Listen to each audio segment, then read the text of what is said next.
আসসালামু আলাইকুম রহমতুল্লাহি ওবারাকাতু।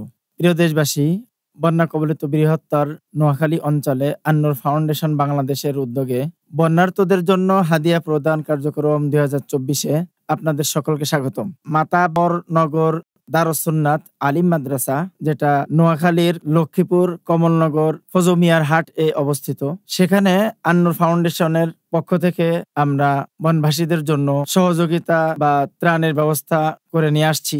আমরা এখন সেই ত্রাণগুলো ট্র্যাক থেকে আনলোড করছি এবং এখানে আমরা অবস্থান করছি।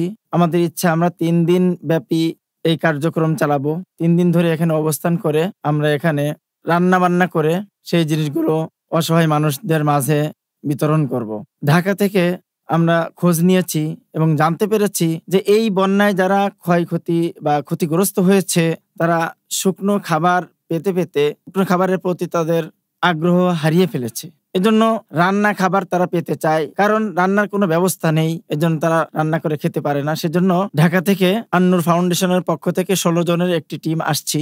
আমরা এখানে খাসি মুরগির বিরিয়ানি রান্না বান্না করে সেই বিরিয়ানি অসহায়দের মাঝে বিলি করব, সেজন্য কাজবাজ চলছে। আপনারা দেখছেন এখন বিরিয়ানির গোশ এখন চুলায় রান্না হচ্ছে। এবং এখানে আমরা অবস্থান নেওয়ার পরে এখানে যে সমস্ত ভাইরা ছিলেন স্বেচ্ছাসেবক, ওনারা অক্লান্ত পরিশ্রম করে যাচ্ছেন এই অসহায় বনবাসীদের পিছনে সময় দিয়ে যাচ্ছেন। তারা বিভিন্নভাবে সহযোগিতা করছেন। এখানে তাদের এই অক্লান্ত পরিশ্রম এবং সহযোগিতার মাধ্যমে আমরা এই ত্রাণ কাজে এগোতে পেরেছি বা এগোতে পারছি। ত্রাণ ব্যবস্থাপনার কাজটা আমাদের জন্য খুব সহজ হয়ে যাচ্ছে। তা আজকের মতো আমাদের এখন রান্না শেষ হয়ে গিয়েছে। স্বেচ্ছাসেবক ভাইরা তারা খুবই পরিশ্রম করছে এটার পিছনে। আমরা এখন এই খাবারগুলি নিয়ে আমরা ট্রলিতে করে যাব। আমরা ট্রলি নিয়ে বের হব। যেহেতু আমরা ঢাকা থেকে আজকে রাত 3টার সময় রওনা করে এখানে 10টা-11টার দিকে পৌঁছেছি, এজন্য আমাদের রান্না শেষ করতে প্রায় বিকাল হয়ে গিয়েছে।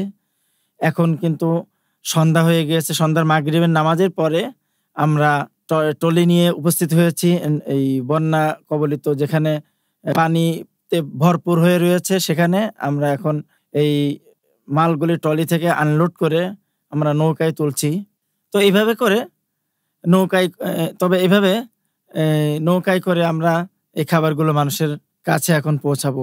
আপনাদের দোয়ায় আশা করি আমরা সুন্দরভাবে এই খাবারগুলো বিলি করে আবার রাতে ফিরে আসবো। আমাদের সকলের জন্য দোয়া করবেন ইনশাআল্লাহ তাআলা।